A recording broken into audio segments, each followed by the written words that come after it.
Coffee হাউসের সেই আড্ডাটা আজ আর নেই, আজ আর নেই।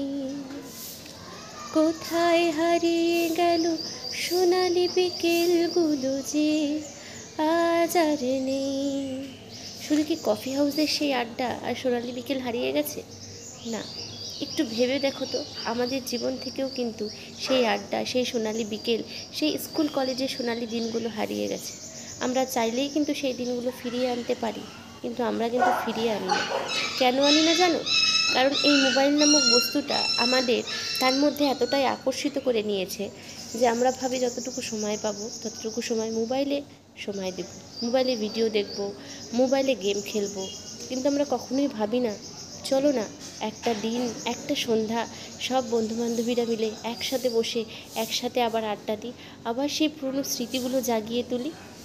এই কথাটা আমাদের সবাইকে মনে রাখতে হবে। আমরা যখন জীবনের শেষ মুহূর্তে একটা কঠিন দুরারোগ্য ব্যাধিতে জীবনের শেষ লড়াইটুকু লড়ব, তখন জীবনের এই সুন্দর ছোট ছোট মুহূর্তগুলোই কিন্তু আমাদের বেঁচে থাকার রসদ হয়ে উঠবে। তাই আমাদেরও উচিত কি না যে সব বন্ধুবান্ধবীরা মিলে একসাথে একটা জায়গায় বসে সেই স্কুল কলেজের লাইফের সুন্দর স্মৃতিগুলো আবার স্মৃতিমন্থন করি।